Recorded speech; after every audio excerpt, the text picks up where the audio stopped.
Hello ചെമ്മീഴപ്പൂൻ്റെ നാളത്തെ promo വിശേഷത്തിലേക്ക് ഏവർക്കും സ്വാഗതം. അങ്ങനെ ശ്രുതി അങ്ങനെ ഭയങ്കരമായിട്ട് അങ്ങ് അഭിനയിക്കുകയാണ്. അച്ഛൻ മരിച്ചതിൻ്റെ സങ്കടവും നിലവിളിയും. ചന്ദ്രയ്ക്കും ഭയങ്കര വിഷമാവുന്നുണ്ട്. അതുപോലെ തന്നെ പൊട്ടൻ ശ്രുതി അടുത്തിരുന്ന് ഭയങ്കരമായിട്ട് കരയാണ്. ഇനിയിപ്പോൾ എൻ്റെ അമ്മയച്ഛനെ കാണാൻ പറ്റില്ലല്ലോ, എനിക്ക് മലേഷ്യയിൽ ഇനി അങ്ങനെ ആരും ഇല്ലല്ലോ എന്നൊക്കെ പറഞ്ഞു. അപ്പോൾ ശ്രുതി തന്നെ മനസ്സിൽ പറയുന്നു, ഈ പൊട്ടൻ എന്തായതെന്ന് വെച്ചാൽ അതുപോലെ ഇരുന്ന് കരയാണ് കേട്ടോ. അവനെ അങ്ങനെ അഭിനയം തുടർന്നുകൊണ്ട് പോകുന്നു. അതിനിടയിലാണെങ്കിൽ അങ്ങനെ ഇരിക്കുന്ന സമയത്ത് സച്ചി വന്നിട്ട് ചോദിക്കുന്നു, എന്തായാലും പാർലറേട്ടത്തിക്ക് സന്തോഷമായില്ലേ എന്ന് ചോദിക്കണം. ശ്രുതി ചോദിക്കുന്നു, നീ എന്തേ ചോദിച്ചാൽ? അവൾക്ക് സന്തോഷമായില്ലെന്നേ, അവൾ അച്ഛൻ മരിച്ച് ദുഃഖത്തിലിരിക്കുക. അതല്ല, ഞങ്ങളിപ്പോൾ മലേഷ്യയിലേക്ക് പോകുന്നില്ല എന്ന് അറിഞ്ഞിട്ടുണ്ടായിരുന്നല്ലോ, അപ്പോൾ ഇനിയിപ്പോൾ സന്തോഷമായിട്ടുണ്ടാവുമല്ലോ, അതായിരുന്നല്ലോ അവളുടെ ആഗ്രഹവും. അപ്പോൾ ശ്രുതി പറയുന്നുണ്ട്, നിങ്ങൾ മലേഷ്യയിൽ പോയില്ലാണ്ടിരിക്കുക. അപ്പോൾ അതൊന്നും അല്ലല്ലോ ഇവിടുത്തെ വിഷയം. ഇപ്പോൾ അവളുടെ അച്ഛൻ മരിച്ചു, അപ്പോൾ അതിൻ്റെ ആകെ വിഷമത്തിലാണ്. ശ്രുതിക്കാണെങ്കിൽ സങ്കടം സഹിക്കാൻ വയ്യ.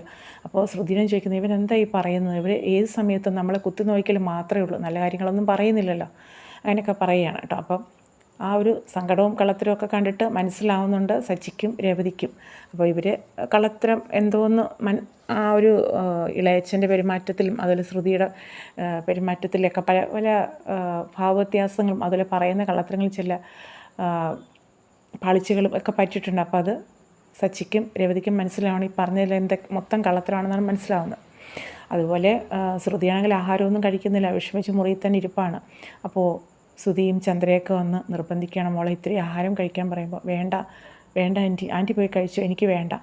അപ്പോൾ ഇതിൻ്റെ ഇടയിൽ ആൻറ്റി ചോദിക്കുന്നുണ്ട്, മോളെ അവിടുത്തെ സ്വത്ത് മൊത്തം ഇനി മോൾക്ക് തന്നെ കിട്ടുമല്ലോ, ഇനിയിപ്പോൾ അച്ഛനങ്ങ് മരിച്ചു, കാരണം ഇനി ഒരേ ഒരു അവകാശി മോളാണ്, അപ്പോൾ അത് കിട്ടും. ചന്ദ്രയ്ക്ക് അതിൻ്റെ വെപ്രാളാണ്, ഈ കേസും കുന്ത്രമൊക്കെ ആയിട്ട് ഇനിയിപ്പോൾ ഇതൊന്നും കിട്ടാതിരിക്കുമോ എന്നുള്ളതാണ് ചന്ദ്രയുടെ ടെൻഷൻ. അപ്പോൾ ശ്രുതി പറഞ്ഞു, അമ്മ അത് വിഷമിക്കേണ്ട, എനിക്ക് തന്നെ കിട്ടുകയുള്ളൂ, മറ്റൊരു അവകാശമില്ല, അതൊക്കെ നടന്നോളും, അമ്മ പോയി ആഹാരം കഴിക്കുന്നു പറഞ്ഞു. അങ്ങനെ ചന്ദ്രയും ശ്രുതിയും എല്ലാവരും പോയി ആഹാരം കഴിക്കുന്നുണ്ട്. അപ്പോൾ സച്ചിയും രേവതിയും എല്ലാവരും ഉണ്ട്. അപ്പോൾ ഈ ഒരു സമയത്ത് സച്ചി പറയുന്നുണ്ട്, ആ ഒരു കാര്യമുണ്ട് കേട്ടോ, പിന്നെ ഇനിയിപ്പോൾ ശ്രുതിയുടെ അച്ഛൻ്റെ ആത്മാവ് ഇപ്പോൾ മോളവിടെ ചെന്നതുകൂടിയില്ല, ഒരു കർമ്മങ്ങളൊന്നും ചെയ്തിട്ടുമില്ലല്ലോ, അപ്പോൾ അതുകൊണ്ട് ശ്രുതിയുടെ മേത്ത് കയറും. ശ്രുതിയുടെ മേത്ത് കയറിക്കഴിഞ്ഞാൽ ശ്രുതിയുടെ കൊങ്ങായിക്ക് കയറി പിടിക്കും എന്നുള്ള രീതിയിലാണ് പറയുന്നത്. എൻ്റെ കൊങ്ങായ്ക്ക്? പിന്നെ നിൻ്റെ കൊങ്ങായ്ക്കല്ല, ശ്രുതിയുടെ മേത്ത് അവരച്ഛൻ്റെ പ്രേതം കയറി കഴിഞ്ഞാൽ നിൻ്റെ കൊങ്ങായ്ക്ക് പിടിക്കത്തുള്ളൂ, കാരണം ഒരേ ഒരു മകളെ അവളുടെ ഭർത്താവില്ലേ നീ, അവൾ കർമ്മങ്ങളൊന്നും ചെയ്തില്ലല്ലോ, അപ്പോൾ നിനക്ക് അതിൻ്റെ ദോഷം വരും. ഇത് കേൾക്കുമ്പോൾ ശ്രുതി ആകെ പേടിച്ചു വേണം. ശ്രുതിയുടെ തലമണ്ടയ്ക്ക് ഇത് ആഹാരമൊക്കെ കയറിയിട്ട് ശ്രുതി ആകെ പേടിച്ചിങ്ങനെ ചുമക്കുകയൊക്കെ ചെയ്യുന്നുണ്ട്. അങ്ങനെയൊക്കെ ശ്രുതി പറ്റിക്കാനായിട്ട് സച്ചി ചില പണികളൊക്കെ പറയുകയാണ്. അതിന് ശേഷമാണെങ്കിൽ ശ്രുതി ആഹാരം കഴിക്കാൻ വന്നില്ലല്ലോ, അപ്പോൾ എല്ലാം അവർ പാത്രമെല്ലാം കഴുകി വെച്ച് പോയാൽ കിടന്നു.